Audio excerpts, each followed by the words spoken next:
Hi everybody, it's Sarah Cray with Let's Make Art, and today we are doing our vintage books project. Oh, Ah. Now, the entire theme for the month of February is book club, and we are focusing on three books: Pride and Prejudice, Little Women, and Anne of Green Gables. This video is part of the digital bundle, but I'm also releasing this to you guys on YouTube because I just think that this is such a cool idea, and I wanted to share it with you. Okay. all right. So we're going to post all the supplies that you need in the description so you can look at that there. But basically, if you find an older book, you can paint on the pages and they don't bleed through. That's excellent. And the reason why, according to robots on the internet that I asked, is because basically, like, paper is usually made with sizing, which is like an adhesive. And then over time, it basically cures. And so it no longer creates a porous surface. So when you paint on it, especially with a water soluble item, it doesn't seep into the paper. It just kind of sits more on top. Oh, okay. Okay. All right. Now you might be like, well, how old does the book need to be? I don't know. I can't tell you it needs to be like 25 years old or something. Basically, what I look for are books that are kind of like, I like thicker pages just in general, and that they're obviously aged by like the coloring of them. Kind of yellow. Yellow, brown, that kind of thing. I also just love this kind of natural kind of spots that happen. Sometimes you might even get a moldy sheet, which I actually think is super cool. So just kind of flip through at like thrift stores and stuff like that. This one I actually picked up when I was in France. And it's this beautiful, beautiful book. So that is what I painted out. I had a couple other books that I've been finding at antique shops that I painted it and tested. It worked the same. It didn't bleed through. I just overall really liked the coloring of this kind of aged paper. So that's why I'm using this one. Okay. Lovely. Okay. So we're going to do this project in 3 steps. We're going to paint the books, then we're going to do our foliage, and then we'll do finishing details. Sounds great. That's it. So let's raise our hand and get started. If you can repeat after me, I promise to be kind to myself. I promise to be kind to myself. I promise not to compare my work. I promise not to compare my work. And I promise to have fun. I promise to have fun. Thank you.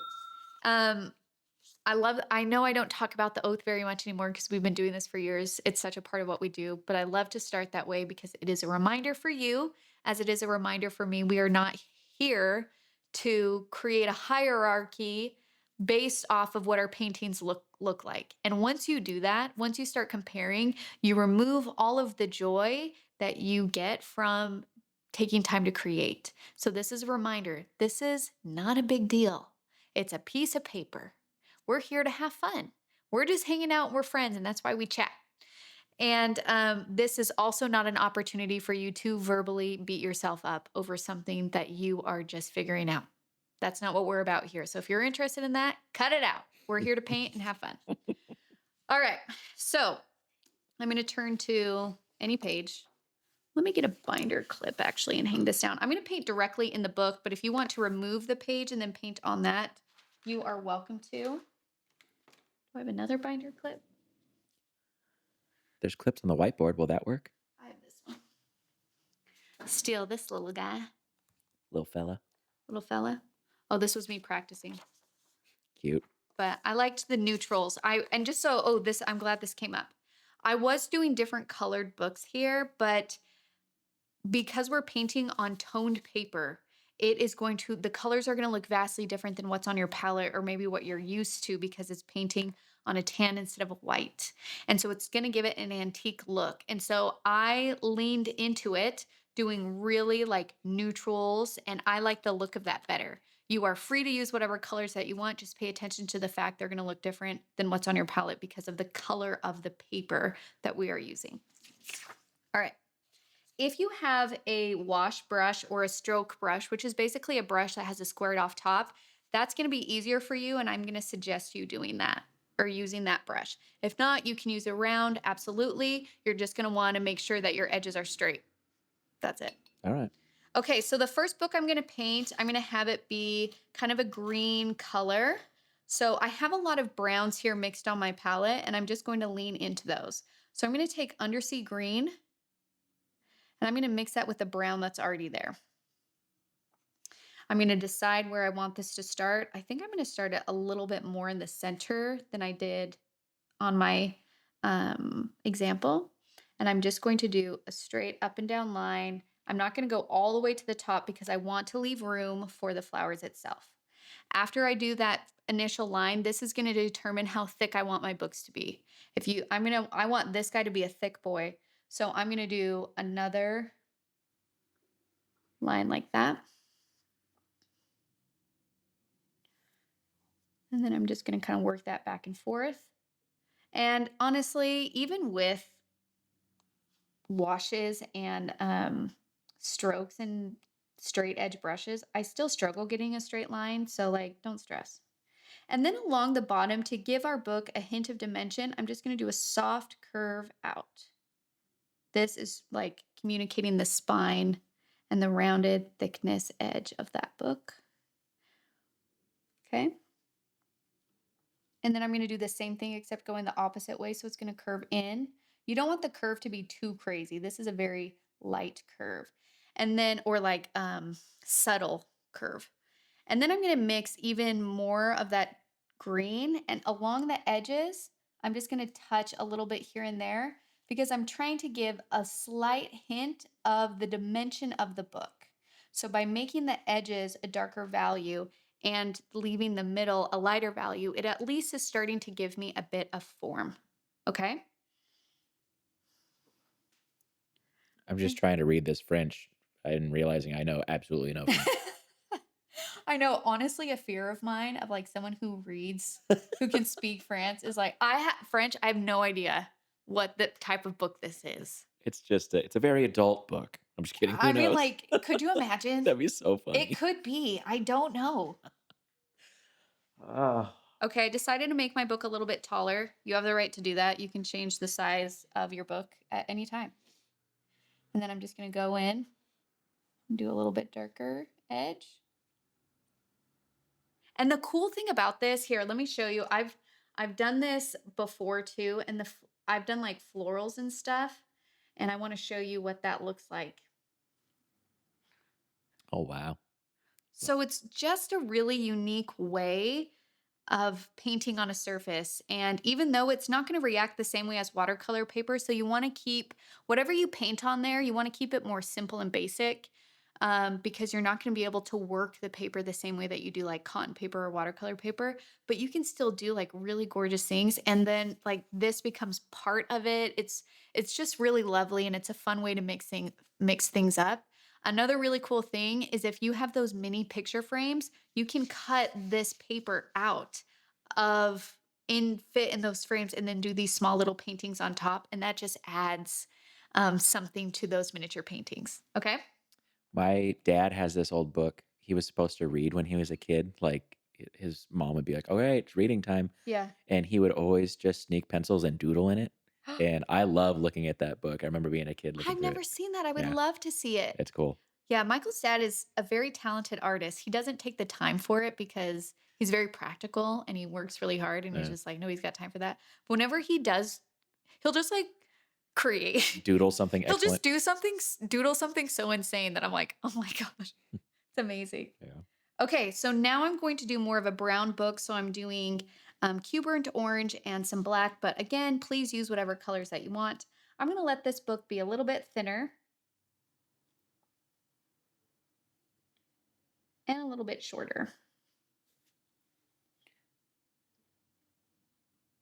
That one will obviously be Little Women. Little. And then try and square it off if you can. Again, if your books get a little bit wonky, it's really not the end of the world. I'm going to curve off the bottom to kind of give a hint of the overall shape, curve up the top, and then let's go ahead and add a hint of shadow along the edges here. And as you can see, they're just kind of bleeding out. I'm not stressed about that. It's fine that it's uneven. We're not going for perfection here.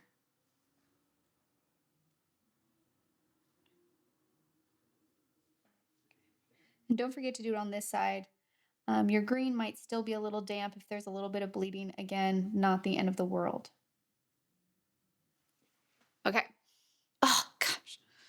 I love this project. Okay, the next one I wanted to do something really kind of tan, um, more earthy toned. But again, that's because I'm trying to really keep within neutrals. You're free to switch this up. So for this tan color, that's basically going to be like like just any type of complementary pairs mixed with a lot of water. So I'm going to take Q gold and a little bit of Q purple. So I'm going to get this really lovely warm tan and a lot of water in there as well. And then I decided to have this book angled, leaning, and that was mostly because I wanted it to feel like there's more movement. And whenever I did the books kind of just straight up and down, it just felt really static to me. And I like to have a bit more movement within my paintings. This is not bad. There's nothing wrong with this. For me, I wanted there to be a little bit more. So that's why I did that. You don't have to. Okay, so I'm going to basically do an angle. You don't want the angle to be like way too much because then that's like aggressive. So I'm just going to take this and go down, and you can see it's a barely there color.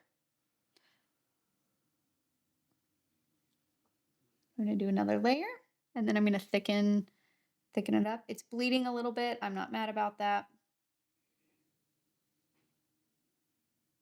So, and then let's add a curve here.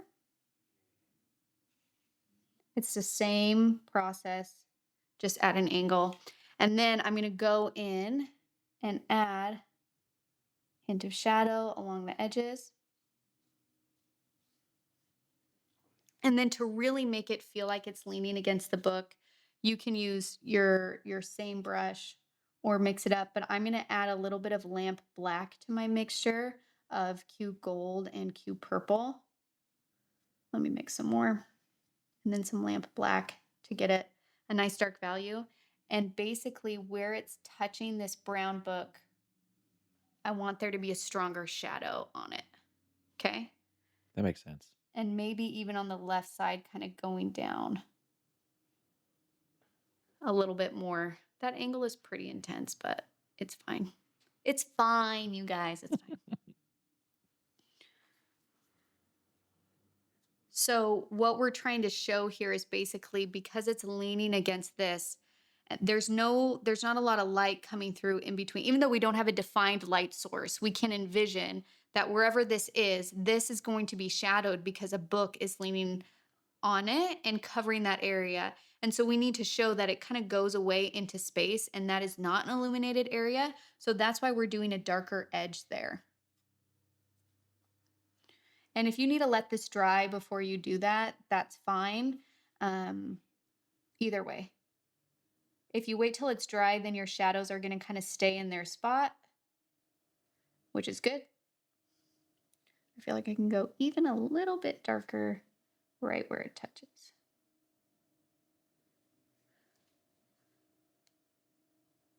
Okay, there we go. And just do your best in terms of keeping your book even. You might get a wonky book, but honestly, have you seen some of these old books? Yeah, that's right. They're pretty wonky. That was step one. You did it. All right.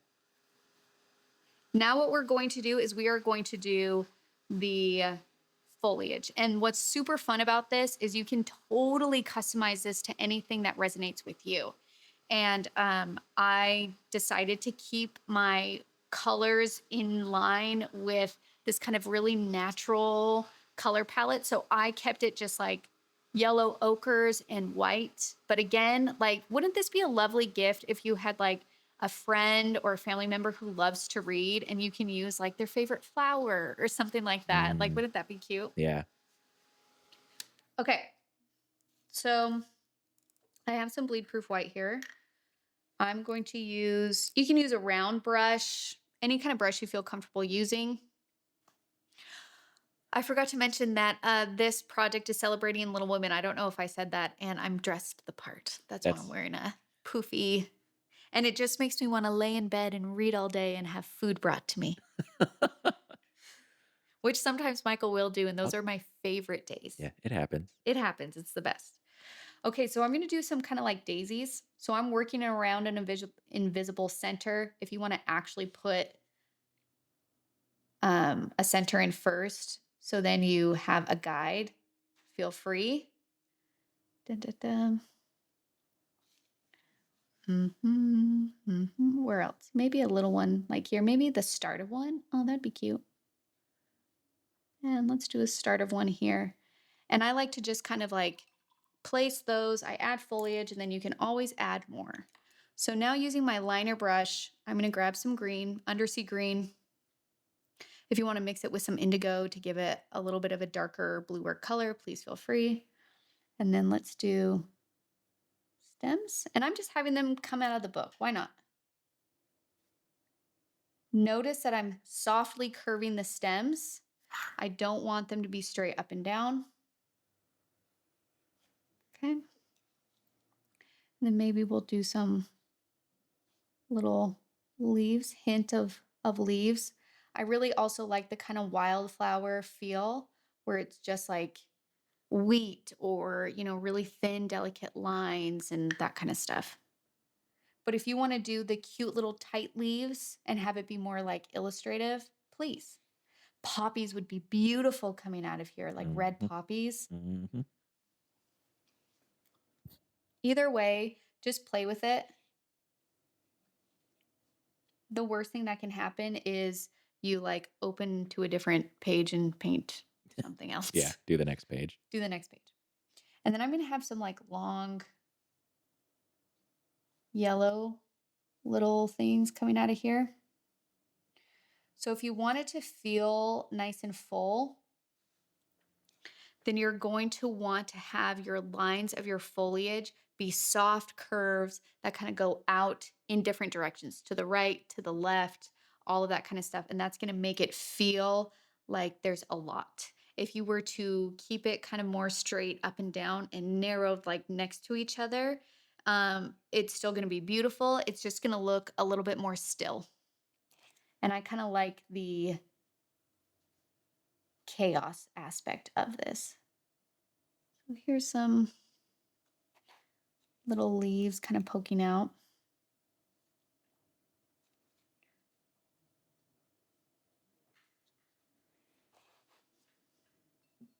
You'll also notice here that I have this kind of wet line. Do you see that? That kind of light green. Mhm. This was actually a leaf that was this shape. You see that triangle shape? Yes. And I really hated it.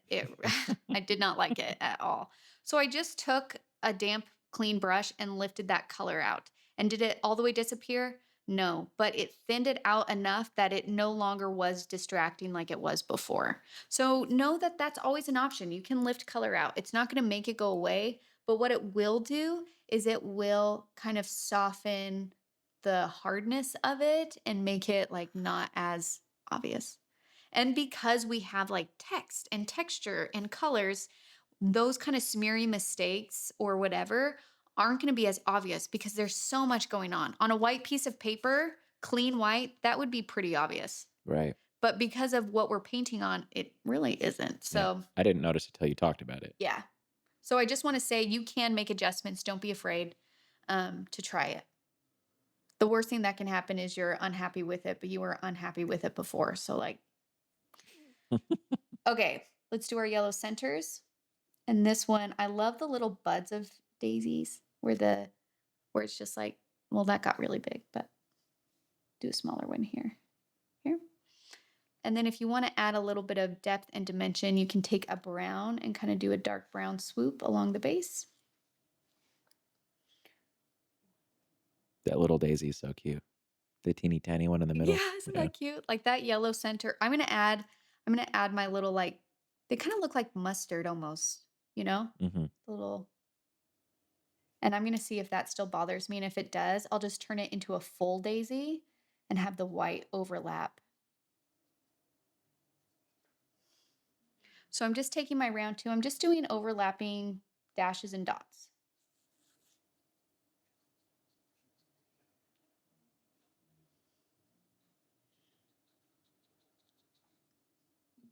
And you can switch up the yellows if you want. You can do, I'm using cad yellow. And I'm mixing it with a little bit of Q burnt orange or Q coral for some warmth. Okay. Actually make this one more apparent. This one kind of got a little bit funky, so let's maybe make this taller. Trying to kind of separate them a little bit. That's fine. One thing that you can do, like this little guy, like these feel good. This guy, what's happening here? Can you really tell? Mm. Whenever that happens, I just go, oh, I'm just going to break up the lines and paint something in front of it. And by painting something in front of it, it's just going to break up that really strong line. So then it's not going to change the overall shape, but visually it's going to break it up in a way that it won't be as distracting. So what that looks like is I can do another daisy. Let's actually try some leaves. So I'm just going to take undersea green. I'm going to have, trying to figure out what way I want it. I think I want it to come this way. So I'm going to do a top leaf here. Here is the stem.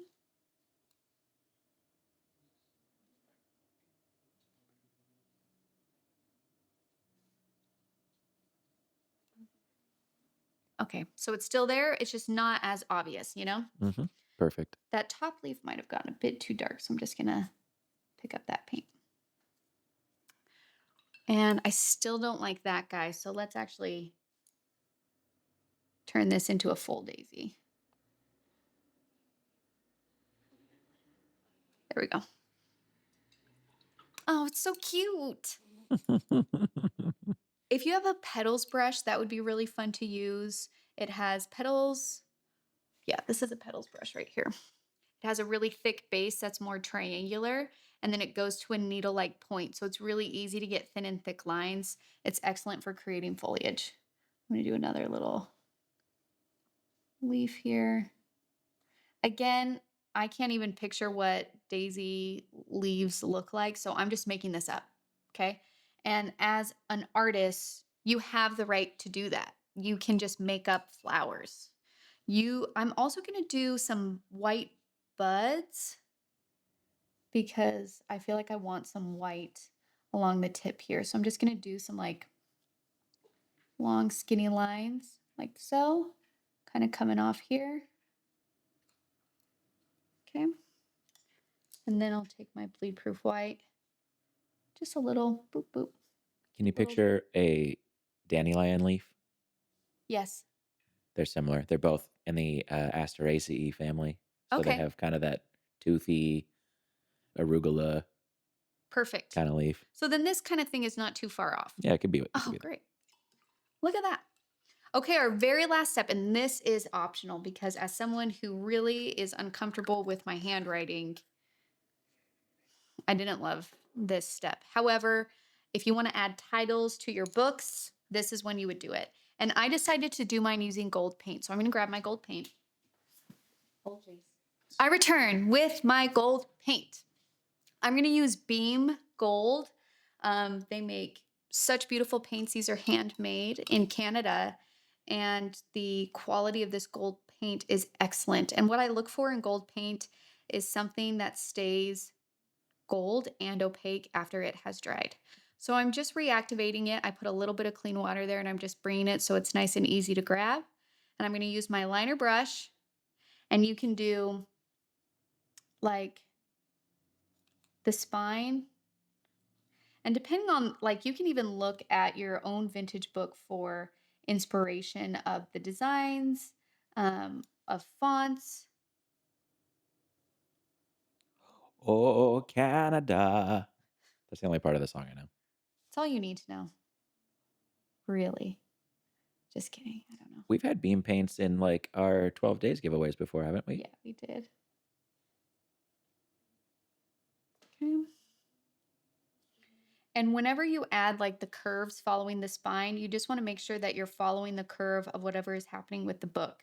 So whatever shape this end of the book is, my line is going to follow that same shape. You don't want to do it straight across because that's just going to eliminate any of that hint of form that you initially created by doing the curved line. Mm. So then, if let's celebrate the books that we're focusing on and do Pride and Prejudice. Just abbreviate it. Put P and P. Yeah, and then my son would be like, pee pee. Yeah, that's true.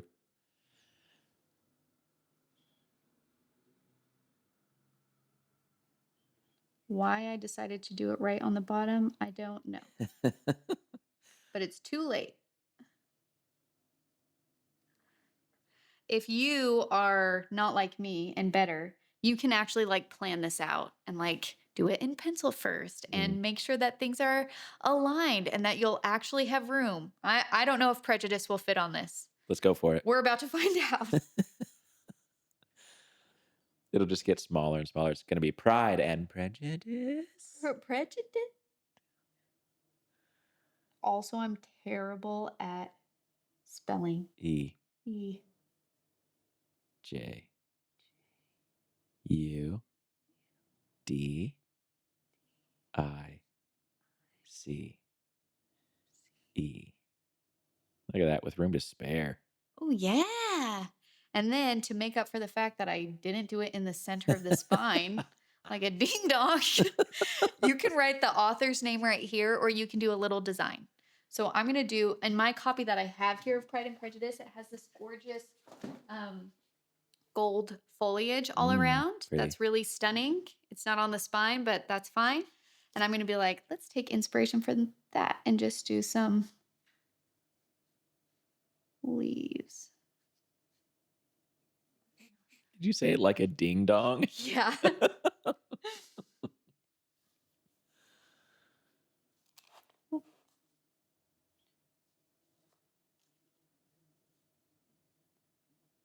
It doesn't have to be perfect.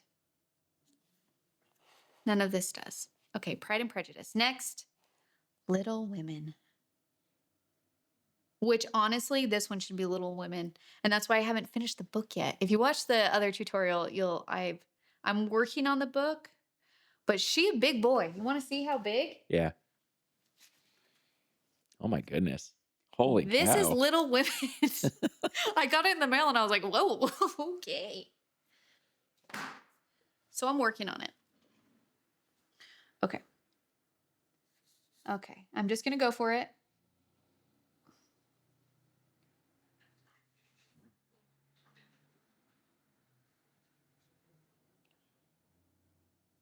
And the other thing, the reason why I like doing this in gold is because it's not as apparent if like you lift up and the line is thinner or something. The nature of metallics is it kind of goes in and out visually anyway. And so then by doing words in metallics, I'm like, haha. Can you tell that I messed up? You know?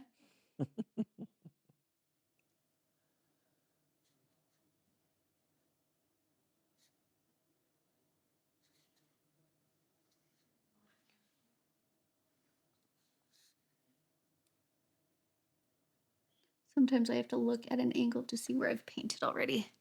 Okay, Little Women. Next, Anne of Green Gables. Okay, I'm going to move it this way though. Because this one is at an angle, you want to try and keep that as straight as you can.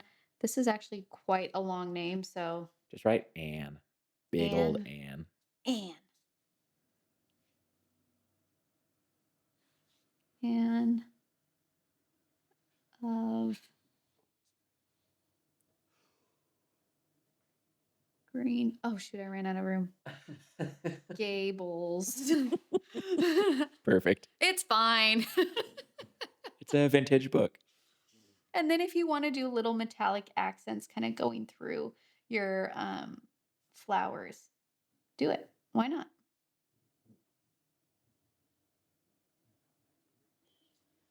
It's much more pleasing to me on this one you just did that the books are centered on the text. Yes, yes. That was one thing I wanted to fix. Um, you can see that this is, and what you can do, like let's say you're painting this and your book is too far to the left, do another book right Yeah. here. And that would then just center up your entire composition. Or you can do more foliage along the right hand side. that will also activate that space. So overall, it feels more centered. Perfect. Um, that's it. All right. That is our project. I hope you guys really have fun with this. Um, I think it would be stunning.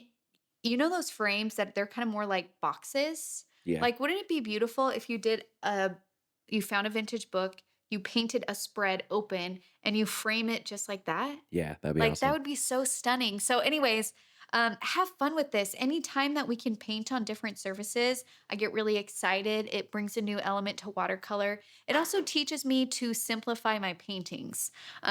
We sometimes have a tendency to overwork things, but when you're limited due to the paper that you're using, you have to be a little bit more creative in how you approach doing something because you're not able to do a million layers because that would probably start to disintegrate the paper. So, again, can't wait to see what you guys come up with. It's a joy to watch your creativity. If you're on Facebook, we have a Facebook group called Let's Make Art Watercolor. It's where our community comes together and shares what they're working on. You can ask questions, you can ask for feedback, you can just share what you're doing, you can share fears. Like it's a really wonderful supportive community. So if you're on Facebook, check that out. If you're interested in painting along with us, you have the opportunity to get these project bundles. So the bundle of all of the projects of book club. This is one of 7. 7. We had a lot this month. We did because I just loved the theme so much I couldn't stop myself. But you have until the very end of February to order all of the projects. If you want, well, let me show them really quick. Okay. Okay. So this is Little Women. Mhm. This is our other Little Women painting. Gorgeous. And then we have Anne of Green Gables. These are the 2 projects that come along with that. Love it. And then we have Pride and Prejudice, Mr. Darcy. Mr. Darcy, Elizabeth Bennet. I love, love, love doing this. And then the extra little bonus, because I couldn't help myself, are these boots. And this is more in line with Little Women as well. Mm, Okay. So lovely. those are all video tutorials. They're on letsmakeart.com. And you can find them at letsmakeart.com. They're digital, so you would just receive the education and use whatever supplies that you have. Thank you so much for painting with me. It's my greatest joy is just being able to do this. So thank you for your support. Thank you for being here, and I can't wait to see what you guys paint. See you next time. Bye.